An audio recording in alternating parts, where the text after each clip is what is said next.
নমস্কার, welcome to Meenakshi family blog channel.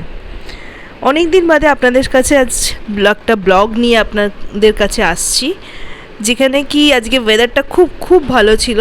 তো আমরা ভাবলাম আজকে একটু বাইরে আউটার কোথাও থেকে ঘুরে আসি। তো কোথায় যাই? তো চলে গেলাম আমারকান্টক। ওখানকার সিনারিটা দেখুন কি সুন্দর। চলুন আমিও দেখি, আপনারাও দেখো।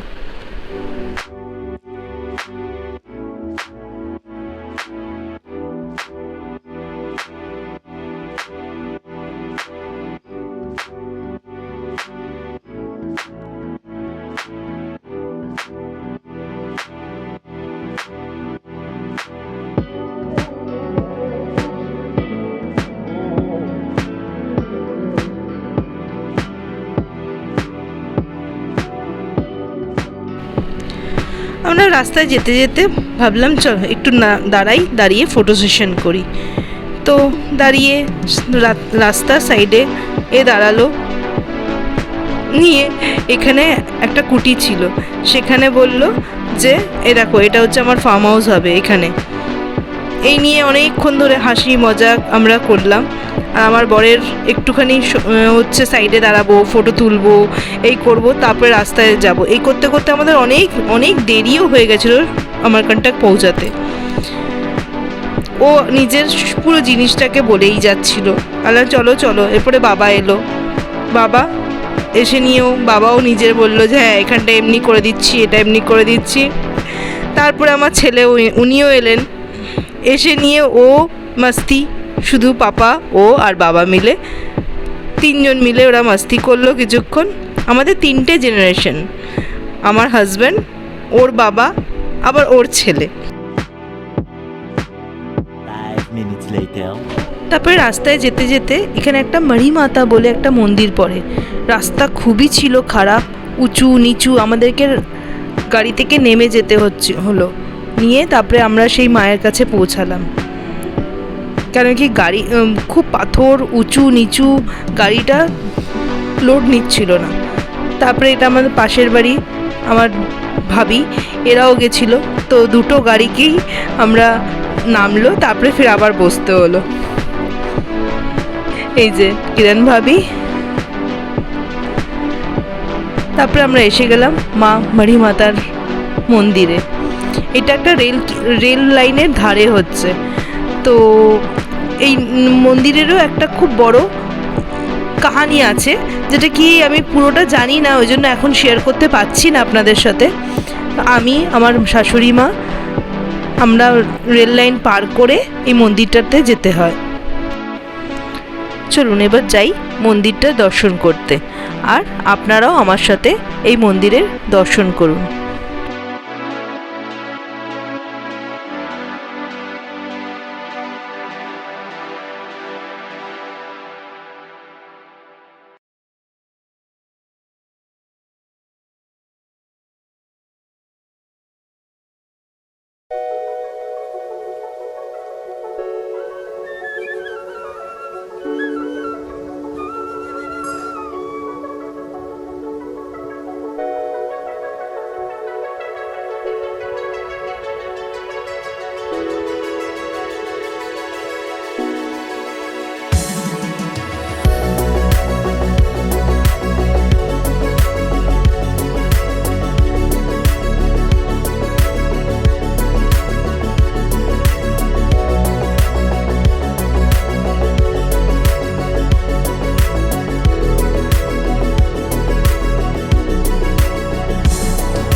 বাজছে বিকেল 6টা।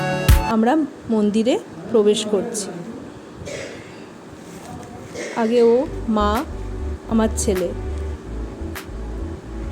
মন্দিরটা এতই সুন্দর, পুরো সাদা শ্বেত পাথর দিয়ে যেন মোড়া। এই হচ্ছে মা নর্মদা মন্দির, আর আগে হচ্ছে কুণ্ড। তো আমরা সবাই মিলে আস্তে আস্তে গুটি গুটি পায়ে মায়ের দিকে এগিয়ে চলেছি।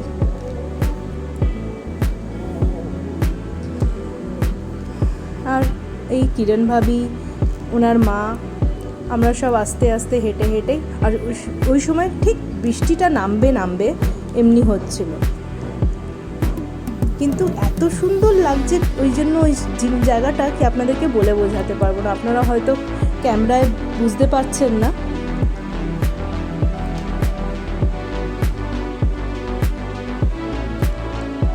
ওই যে মা নর্মদা।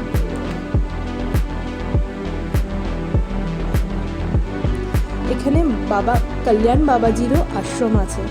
আমাদের এবার যাওয়া হয়নি, দেরি হয়ে গেছিলো বলে, কেন কি আমাদের আবার সেদিনকেই ফেরার কথা ছিল বিলাসপুরের জন্য। এই হলো মা নর্মদার কুণ্ড, ওখানে মহাদেব বিরাজমান করছেন।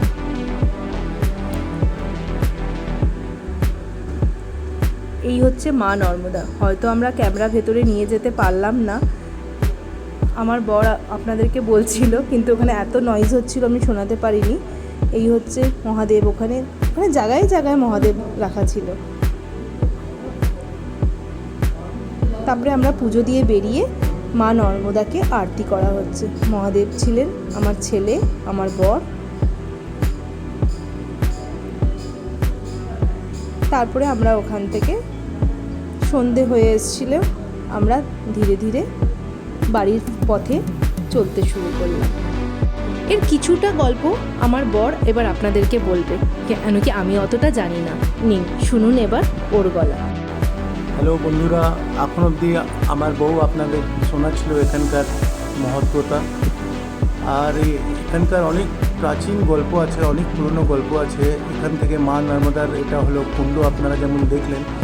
এখান থেকে মা অনেক ছোট একটা রূপে বেরায়, আর আগে খুব বিশাল একটা রূপ ধরে। আর এখান থেকে 1300 কিলোমিটার মা কভার করে খাম্বাত খাড়িতে গিয়ে আর রিবেন্সিতে গিয়ে মা মেলে। তারপরে আমরা মন্দির থেকে বেরোলাম, আর খুব খুব বৃষ্টি শুরু হয়ে গেছিলো। এমনি কি আমরা সামনেটা পর্যন্ত দেখতে পাচ্ছিলাম না, এত কুয়াশাতে ভরে গেছিলো। তো কিন্তু খুব খুব মজা করেছি। ঠিক আছে, তাহলে আজ আসি, আবার কোনো দিন পরের দিন আবার একটা ভিডিও নিয়ে আপনাদের কাছে আসবো।